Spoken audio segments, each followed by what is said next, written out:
आप देख रहे हैं तेलंगाना समाचार।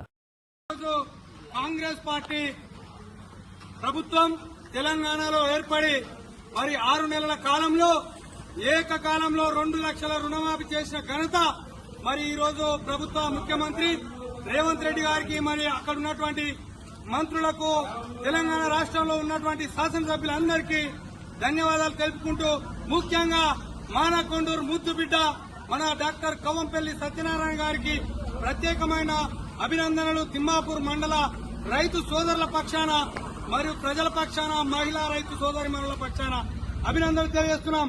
ఎందుకంటే మన తిమ్మాపూర్ మండలంలో దాదాపుగా రైతులకు తీసుకున్నటువంటి రుణాలను ఏకకాలంలో ఎన్నికల్లో మాట ఇచ్చినాము 2 లక్షల రుణమాఫీని మేము ప్రభుత్వం వచ్చిన అతి త్వరలోనే చేస్తామని చెప్పినాము। 2 లక్షల రూపాయలు చేస్తున్నాం। ఆ మాట కోసం ఈరోజు 2 లక్షల రుణమాఫీ చేసి చూపించడం జరిగింది। ఏదైతే మా ప్రియతమ నాయకులు రాహుల్ గాంధీ గారు రైతు డిక్లరేషన్ ని 2022లో మే 6న ప్రకటించిన విధంగా 2 లక్షల రుణమాఫీ చేస్తామని చెప్పి చేసి నిరూపించడం జరిగింది। చరిత్రాత్మక ఘట్టం, చరిత్రలో నిలబడిపోయే విషయం ఇది।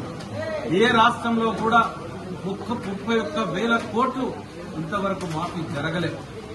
ఆనాడు 2004లో మన్మోహన్ సింగ్ ప్రధానిగా దేశమంతా కలిపి 72,000 కోట్లు చేస్తే ఈ ఒక్క తెలంగాణ రాష్ట్రంలోనే 31,000 కోట్లను చేయడం జరిగింది।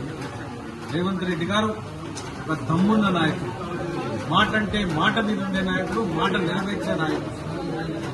మా యొక్క నాయకుడు మాట ఇచ్చినాడు, డిక్లరేషన్ చేసినాడని ఈరోజు రేవంత్ రెడ్డి గారు దాన్ని సాకారం చేస్తున్నారు। రైతులకు 2004లో 1,00,000 రూపాయల రుణమాఫీ అని చెప్పి 2023 వరకు కూడా చేతగానే చేయలేని దద్దమ్మ ప్రభుత్వం ఈ రోజు మా మీద అవాకులు చెవాకులు రుణమాఫీ ఎప్పుడు చేస్తారు, ఎట్లా చేస్తారు, 2 లక్షలన్నా హరీష్ రావు ముఖం ఎక్కడ పెట్టుకుంటాడు, మరి రాజీనామా చేస్తాడా ఈ రోజు అని మేము అడుగుతా ఉన్నాం। నీ రాజీనామా కోసం కాదు, నీ ప్రశంసల కోసం